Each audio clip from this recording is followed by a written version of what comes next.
चौथारी थिला ओडिशार बृहत्तम लाइब्रेरी विश्वनाथ पंडित लाइब्रेरी जहाँकि अत्याधुनिक ज्ञान कौशल एवं एंटायर कंप्यूटर सिस्टम जरिया बहिर रक्षणाबेक्षण बही नवा आनिबा समस्त सिस्टम को अत्याधुनिक प्रणाली प्रयोग करा जायछि। सेंट्रल एसी कराई 2000 पाखापाखि पिला ता भितर प्रवेश करें होल डे रही पारे 3 एकर जगह उपरे एवं मुख्य कटकर प्रमुख जगह जोटा कि आगे पूरी अनुगुल ढेंकानाल बस स्टैंड थिला तारी उपरे G+3 बिल्डिंग करा जायछि जहाँ कि आम मान सबुठु ओडिशावासी यहाँ गोटे गौरवर जगह हम 42 कोटी टंका खर्च होती शेष को 50 कोटी टंका पाखापाखि टार्गेट धरिबो एवं 3 महला विशिष्ट कोठा 3 एकर जगह पर प्रतिष्ठित 84 सीटर ऑडिटोरियम अच्छी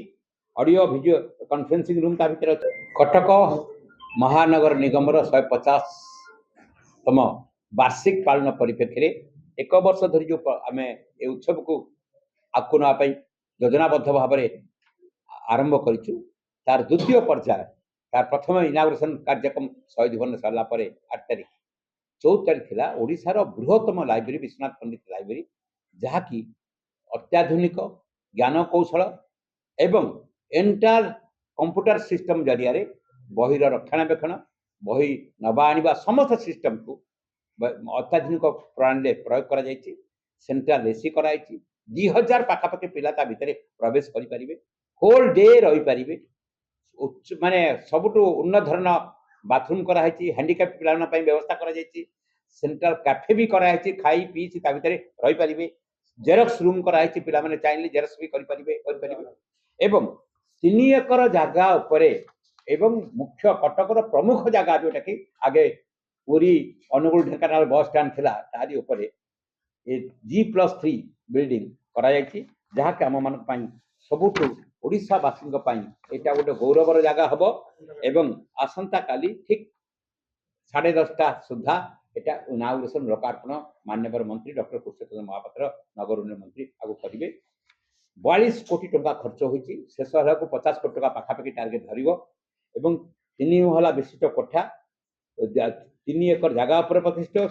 84 सीटर ऑडिटोरियम अच्छी ऑडियो वीडियो कॉन्फ्रेंसिंग रूम ता भीतर अच्छी एवं सबुठु बड़ कथा जो कॉम्पिटिटिव पिलान स्वतंत्र भाव गोटे फ्लोर रही यूपीएससी ओपीएससी विभिन्न बैंकिंग विभिन्न कॉम्पिटिटिव परीक्षा देवाई जहाँ प्रति दरकार से पिला माने करि परिबे निष्ठार सहित वयस्क पिला स्वतंत्र जोन रही 1 लाख रु अधिक बही रही ओडिया सहित इंग्राजी तेलुगु बंगला हिंदी उर्दू प्रभृति भाषा बही भी रही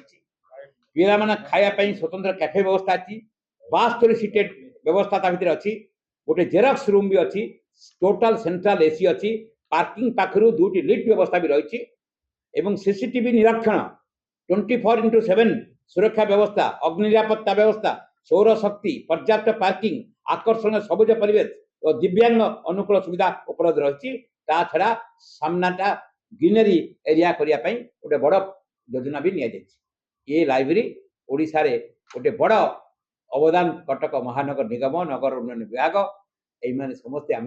दीर्घ दिन धरिकी 3 वर्ष धरी ए उद्यम थिलु जो बस स्टैंड थिला तत्कालीन मुख्यमंत्री नवीन बाबू से 30 कोटी टंका एवं जगह 3 एकर जगह आमको से महानगर निगम को हस्तांतर करते तारी परिप्रेक्षी आज नुआ रूप से अग्रसर हो। अरे वाओ अनु केते सुंदर ड्राइंग बनैछु एटा कोन बनैछु एरा मु एरा बापा एरा बो एरा जेजे बापा एरा जेजे मां वाओ औ एटा कोन हम फैमिली डॉक्टर हां बो एरा हम फैमिली हॉस्पिटल रंग बदलिछि रूप बदलिछि हेले आपनक संपर्क बहुत पुराना खाली ओडिशार नुह पूर्व भारतर 50 लाख परिवार भरोसा आमर अत्याधुनिक कौशल एवं अद्वितीय सेवा 27 वर्षर संपर्क आमको करिपारिछि आपणक निजर family hospital. Thank you doctor.